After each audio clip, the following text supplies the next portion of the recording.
had permission or not, this is not a good look. And Right. Got it. when you think about what we was talking about last week, when Jay was referencing what the NBA was like before Magic and Larry Bird like rescued the league, league gotta be scared about a perception problem, and they're gonna be harsh. And I never thought it, but it makes sense that they are not negotiating the power that they have been given. Like they're like, nah, we ain't giving this up because it hurts our pocketbooks. But I just also want to highlight, because y'all got me thinking, it has crossed my mind over the last couple of days, like, what if they wrong? Like, both of y'all and I and Jay, y'all all just kind of indicated, like, we know people lie. So what would happen if it turns out that this woman is a liar? The league has suspended this dude for 6 games.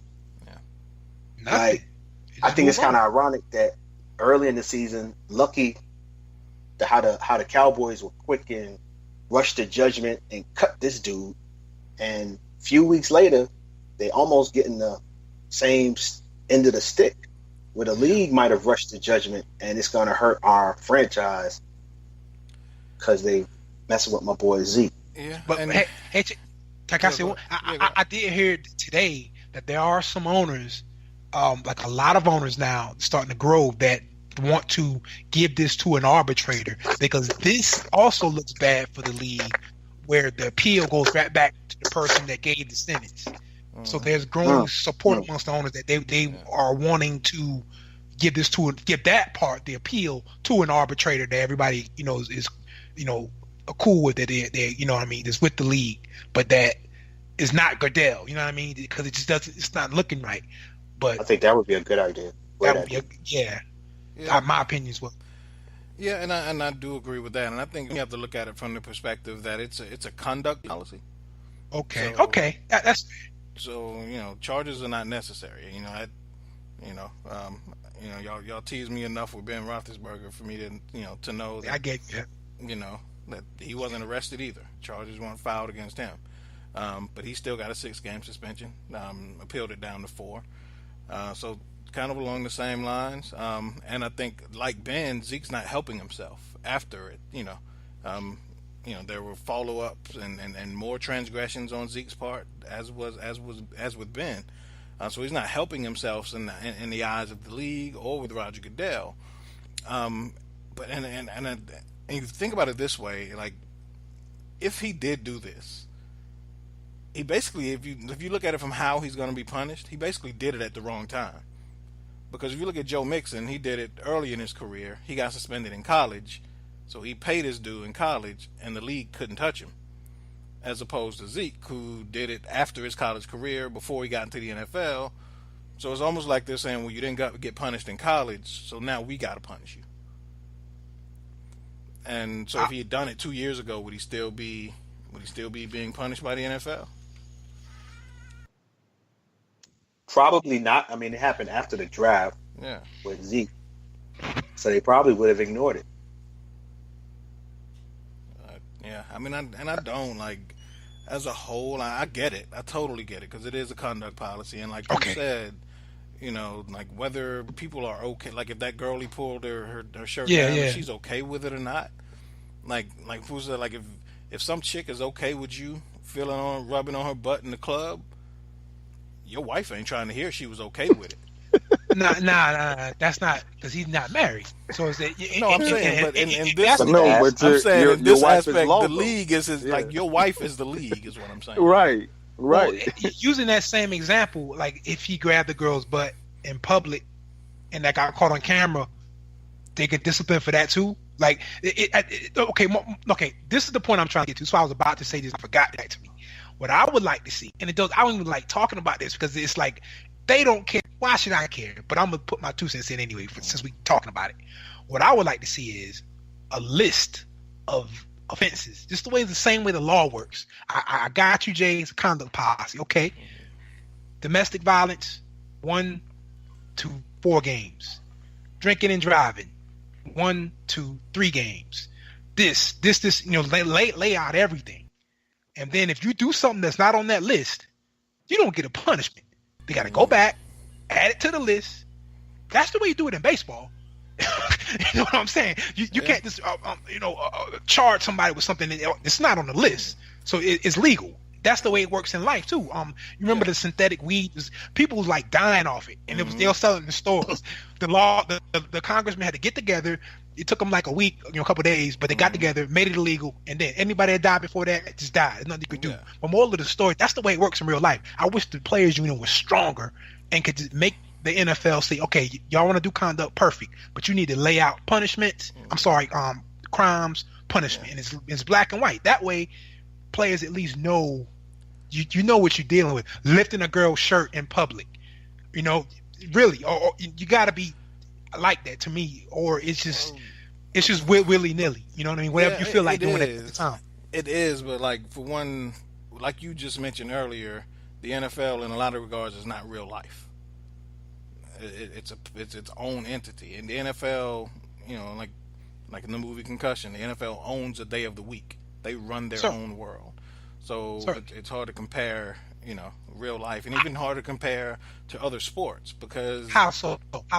Because if you look at if you're comparing Major League Baseball, I'm not saying you can't do some of the same things. I think from our perspective, yes, what you're saying makes perfect sense. But if you look at it from the league and the owner's perspective, they're the most powerful sports league in the world. And why would they want to change and do what Major League Baseball is doing, who's struggling to survive? No. Oh, so now I don't want to go down that road again.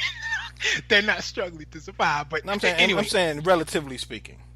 But also remember, it's a contract. Remember, this is the collective contract that we agreed to. And now that you're giving me the authority, I'm not giving it up. Perfect. Fair or not fair. Perfect. I'm not giving it up. You gave it to me. It's mine. That's right. You're 100% right. 100% right.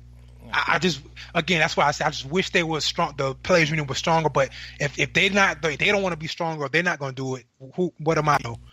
It's like your wife's like mad, but you okay with it. It's like right. I just shut up. But I feel in that because it's like you. I think you use a great example. The contracts that other players have that are guaranteed.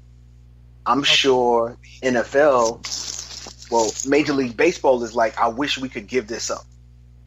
I wish we could go to the players right now and be like, yo, why can't we be like football? Why y'all got to get guaranteed contracts? Some of y'all pitchers blow out y'all shoulders and we still got to pay y'all. And the players are like, nah, dog, good. What's the players like? These 10-year deals, they like done after 3 years. You're like, dude, it's done. Yeah, and something like that, once you've had a taste of it, it's hard to give that back up. Hell yeah. You know what I'm saying? Like once you let baseball and basketball players taste guaranteed contracts, there's no way they're ever giving that up. So I guess the same way with the NFL owners is like, you let us taste, and with Roger Goodell, who works for the owners, like, you let us taste all this power, we ain't giving this up. And like I said, at this point, it's non-negotiable. Let me say this though. I don't keep mentioning him. Foxworth also said that, and I hate to keep referencing the guy, but he said some good stuff. It's actually nothing in the rules that say players can't get guaranteed contracts. It's up to the players. Yeah. So I look at the Devontae Freeman, and I look at his contract. He signed a 5-year deal, like $22 million guaranteed. It was like I forgot what it is, 8.4 or something per. I did the math, and it's like basically it's 3 years guaranteed, 2 years. The team owns you.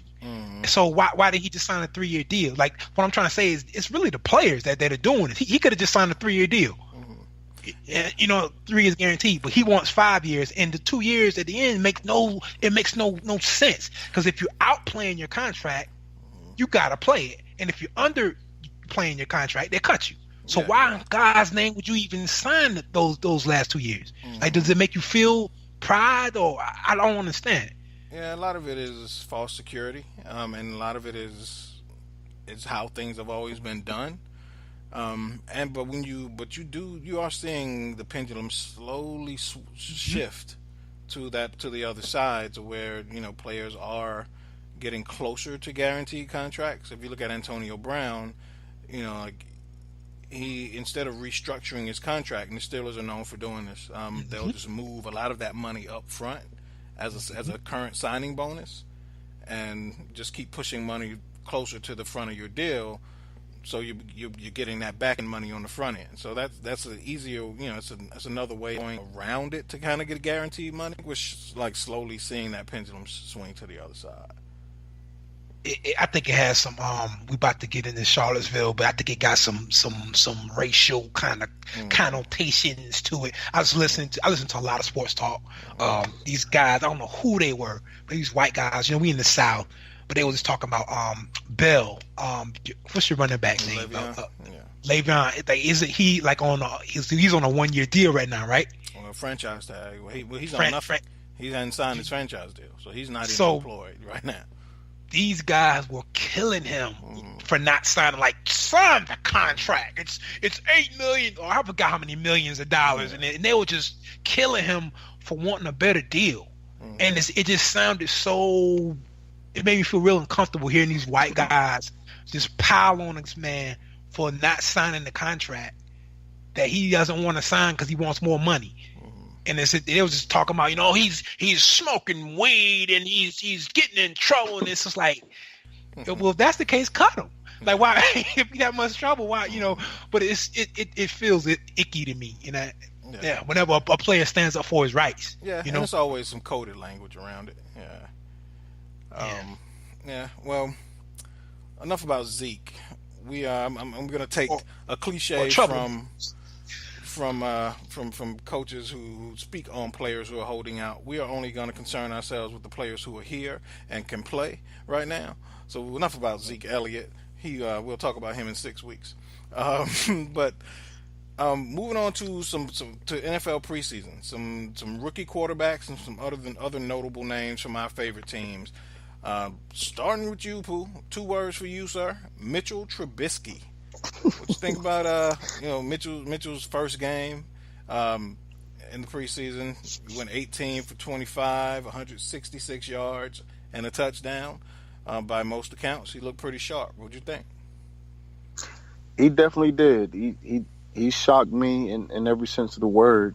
I think he came out and went 8 for 8, something like that, 7 for 7, 8 for 8. He was really putting the ball on guys, and the thing that impressed me the most, and I really it's like pulling teeth to say this, but he looked very sharp, but he was actually throwing guys open. He was throwing, if a guy ran a hook, he would throw it to his outside shoulder away from the defender. Another guy ran like a post corner, and he threw it away from the the defenders. He led the guy like completely almost out of bounds, and the only place that it could be caught, Mitchell put it there. So I was definitely impressed. He showed a lot of moxie. I don't know who that guy was. I didn't see that guy at Carolina. I don't know who that guy was. Yeah, it was definitely impressive. Granted, he was first preseason game. We've seen this a bunch, but definitely a good start for Mitchell. I'm going to skip Deshaun Watson because, Pooh, I want you to talk about him as well, since I'm sure you've watched his game about 3 times. Al, Cleveland Browns, Deshaun Kaiser slipped to them in the second round this year. His first preseason game, he was second out of Notre Dame, 11 for 18, 184 yards and a touchdown. Looked really good. Hugh is Hugh said he's not ready to crown him as the starter yet. But what do you think about Deshaun Kaiser after the impressive showing in the first game?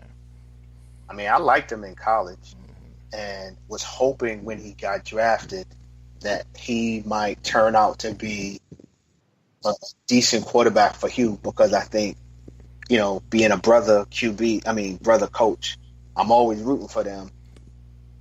I'm hoping he gets that quarterback because Cleveland hasn't had that quarterback since he's been. So I like what I saw.